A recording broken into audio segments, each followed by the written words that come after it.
Kellyanne Conway joins us now, former senior counselor of President Trump and author of the book, Here's the Deal, and from one of the best pollsters in the country. Kellyanne, welcome back. Well, thank you, Brian. It's great to be with you and your listeners. Right. So there's nothing wrong with doing light interviews. I really don't. I think it's great. It shows a side of your personality. For years ago, like in the 80s, I know it was so unique. You don't see JFK doing a lot of that back in the 60s on Kinescope. But your thought about what might have emerged from that interview? It's just silly. I mean, for a president whose favorability rating is 34%, and he's outdone by 1 percentage point for his hapless VP, she's at 35% favorability, it really gets us no substance. It doesn't even get us any sizzle. And look, he can go talk to a comedian about this, that, and the other, but Conan O'Brien was trying to create sympathy for Joe Biden, going back to how marginalized Biden felt as a child because he stuttered or because he was made fun of. And my goodness, he's the President of the United States Commander-in-Chief now, Brian, and there are just crisis and chaos everywhere we look, at our southern border, in our streets, in our communities, at the gas pump, in the grocery store, and then everywhere we look abroad. Last night, I filled in for Sean Hannity on his 9 p.m. Eastern show, and I interviewed Secretary Mike Pompeo, and I asked him squarely, are we going to have about one major foreign entanglement, foreign policy crisis a year under Biden? I want the listeners to hear that on your radio show today, Brian Kilmeade, because 2021, the chaotic withdrawal from Afghanistan. 2022, Putin invades Ukraine. 2023, we know what happened with Israel and Gaza and Hamas.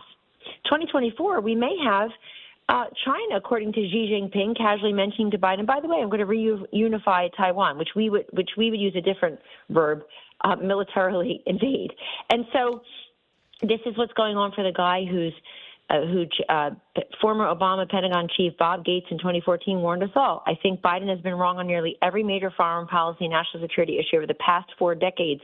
Gates right. Guess what? The decade after 2014 hasn't been so hot either. The problem with it is he's now president of the United States.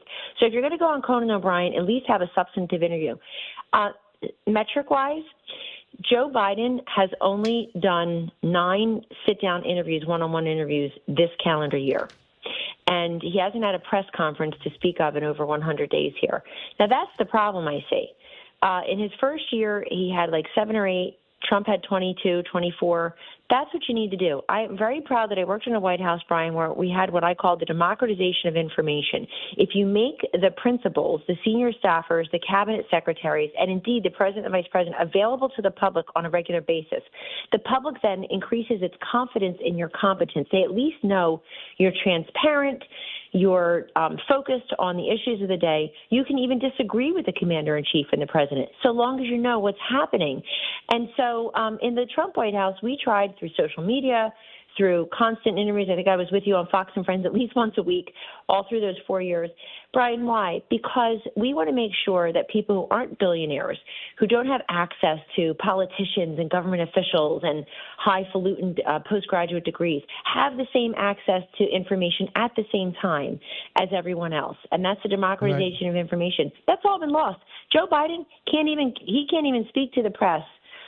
Usually, unless he's in those yellow chairs in the Oval Office because he needs a teleprompter and you can't have one in there. Unbelievable. Yeah, it's true, Kellyanne. Put it this way. It's a great opportunity if you're running for re-election to have the bully pulpit and you casually say, I'm going to update you on the country, but at the same time you lay out your vision for the country while ripping your opponent. So listen to Conan O'Brien. He was I want your take on this. Cut 5. As you know, the Washington you came to in the 1973, Republicans were always tough on foreign policy, tough on Russia. And now MAGA Republicans, they've kind of flipped the script and they're saying, well, we can let Ukraine go. It's not really in our interest. And I don't understand it. It's confusing to me. Say, the other guy says, if we can work with Putin, he's smart. Yeah. The other guy. I like that he's the other guy. He's like Voldemort now. His name shall not be mentioned. He always says that. He never mentions the president by name, almost never. And then that even got a comedian to talk. What are your thoughts on that and his approach with that? I probably, at this point, Brian, I'd rather be known as the, quote, other guy than be known as the big guy, the one that's being referenced by my hapless, drug-addled, corrupt son as he is complaining to his own daughter, Hunter Biden, complaining to his daughter that he's got to give Pop and the big guy a certain percentage of his ill-gotten gains from countries that are in the news every day, Brian Kilmeade, like China and Ukraine. So the other thing is, if we're going to go back to 1973 and Joe Biden, then we're going to go back to a very different Joe Biden. And he was pro-life then. He was a much more moderate center-right, as was the Democratic Party, frankly. He also was in cahoots with people like Bob Byrd, former senator of West Virginia, who was a Klansman. But I don't think Conan O'Brien helped Joe Biden's case much by mentioning that Joe Biden was in Washington in 1973. So thank you, Conan O'Brien, for reminding us all he's been there for over half a century, and this is what we have to show for it. The other thing is, Biden's making a mistake by not mentioning Trump because he's castigating, denigrating his voters, the Trump voters, calling them mega MAGA, deplorable, irredeemable, insurrectionists, whatever negative trope they can lay at the feet of Trump voters. This is a mistake because that's a vote multiplier. That's a turnout intensifier for not the Trump base, but the Trump base plus. And if you're Joe Biden, Brian, and you don't have your base right now, that very tenuous, very odd base of voters that you scaffolded together, right, fairly late in the game in 2020 to win the first time. He doesn't have that now. He's got fewer young people, fewer voters of color. Well, you know what he's doing, Kelly? Many fewer independents. Yep. Kellyanne, you know what he's doing? Yeah, he's going to do the same thing that Barack Obama did to Mitt Romney, only it's going to be more aggressive. He's going to make Donald Trump the worst person in the world, will absolutely destroy the country, ruin our relationship with our allies. Totally unacceptable. You'll have no choice but to vote for him. Knowing that that's going to happen, they basically said it. What do you tell Trump to fight back on? Well, Trump mentions Biden. See, they're doing the opposite thing. Trump long ago pivoted to a general election strategy, Brian. He didn't show up for the primary debates. He sometimes talks about the primary opponents if he has to, if somebody asks him or he's having a little fun with it. But by and large, he's been running against Biden for a while. Okay. And he's putting up his presidential record against Biden's. So Biden ought to do that too. Look, it worked on Romney because after the first debate, which Romney clearly won against Obama, a lot of the Romney people told him, just wait out the clock. You're going to beat Obama. Don't make any errors. And I thought he was a little more limp in those subsequent two debates. But the difference here is Trump has a presidential record. So when you're Romney or McCain or anyone for that matter, you're promising what you would do. Trump has an advantage. He's saying, no, don't go by what I'm promising to do. Go by what I delivered. And compare that to Biden on every single issue. See, Biden's going to run this on personality. Trump's going to run it on policy, I hope. I mean, right now he's running it on policy. He's doing very well. So I think that's the way to tackle Biden. And look, the other thing to do is to make sure that we can engage toe-to-toe against the Democrat machine, the turnout machine they have now. They own the mechanics right now. I'm glad the RNC has bank your vote. I'm glad President Trump has endorsed that. I hope these individual states, if not counties, Brian, are on the job. You have to invest in what I call the non-sexy parts of politics, ballot access, ballot harvesting where it's legal, making sure people know not just for whom to vote and why to vote policy and philosophically, but where to vote, when to vote, and how to vote, meaning which method. That's all changed in the last couple of years. Right now, the Democrats, somebody like Fetterman beating Oz 4-1 in the early vote. Oz with his 2 million votes on Election Day, that's impressive. You cannot possibly make up a 4-1 disadvantage on one day, Election Day. So we got to get people out early, and we got to make sure that they have confidence in casting their ballot. Absolutely. So we're going to see that. What about Trump's terms that people keep pointing to? Hey, Hitler says that. Poison, or when he's talking about the border. Do you look at that as an unforced error or just an example of the press trying anything to make Donald Trump the story, or both? Well, I work with Donald Trump. He's not Hitler.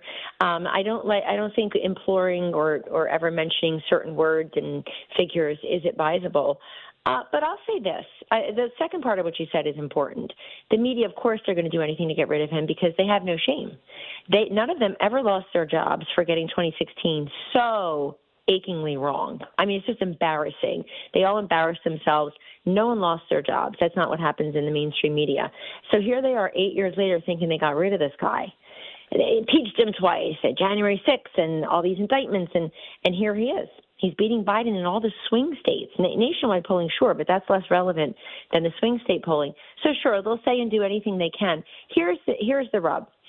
When President Trump gives you an interview, or most recently did an hour-long town hall with Fox News' Sean Hannity in Iowa, when he had that earlier conversation last May with CNN's Caitlin Collins, the difference between what the media hear, and they pick up on one phrase or one line or one paragraph in an entire hour-long interview, and what the people hear could not be more fundamentally opposite. So with Caitlin Collins, I forget what Trump said, but everybody focused on the same thing in the media. They were obsessed with it. The Sean Hannity thing, oh, he's going to be dictator, but just for a day. Oh, my God.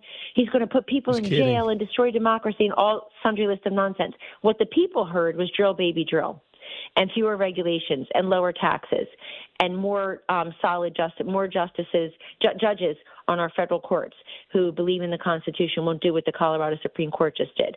And it goes on and on. So the difference is always what the media hear and pick up on, like predictably lemming-like, running with one phrase for 3 weeks and calling it breaking news, which by definition can't possibly be breaking news if you've been vomiting it for 3 weeks in your headlines and bylines. And then what the people hear. They hear policy. Hear you.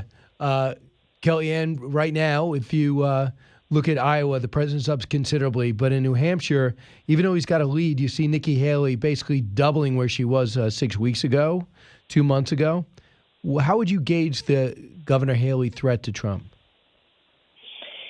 So the Governor Haley threat to Trump is if she got him one-on-one, if DeSantis dropped out, if Christie dropped out and endorsed her, and then maybe it was just a one-on-one. But it's probably too little too late. And in fact, it looks like too little too late. And even if she were to win New Hampshire, the big test for her is to go down to South Carolina, the state where she was governor, until she left early to be Trump's UN ambassador. I know she never bothers to say, she says I was the UN ambassador, but she never bothers to say who put her there. So that's important. But look, she's got to go down to South Carolina and stop Trump there. I will tell you the Trump campaign is pretty bold that they can wrap this all up by March 19th, which would put them roughly 7 or 8 weeks ahead of where they were in 2016 when he wrapped it up on May 7th in Indiana. And that March 19th being Super Tuesday. So, again, he's already pivoted to a general election strategy. I know that Governor Sununu, endorsed Nikki Haley in New Hampshire, and maybe that'll count for something. I don't know how much these endorsements really matter, but everybody who's running has always tried to be the alternative to Trump. I think they've made an error. They should be the alternative to Biden. DeSantis should have said that from the beginning. Haley should be saying that now.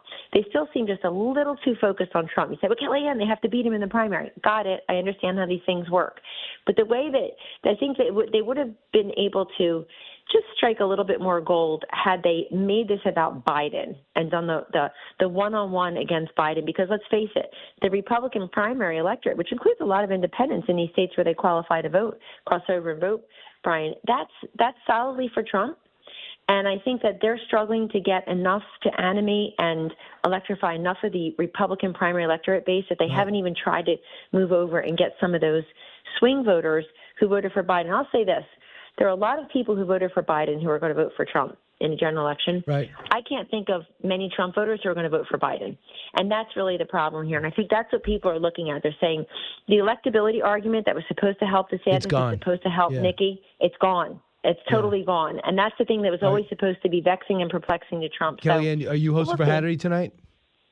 I am. I'm guest hosting for Sean Hannity tonight. We had a great lineup last night, and we're going to have a good one tonight for the sequel. Thank you. All right. Kellyanne Conway tonight at 9. Back in a moment. Hi, everyone. I'm Brian Kilmeade. I want you to do me a favor. I want you to click to subscribe to the Fox News YouTube page. This is the only way that I know for sure that you're not going to miss any great commentary, any great news bites, any great interviews coming your way on Fox. You can get it all here on YouTube. So subscribe right now.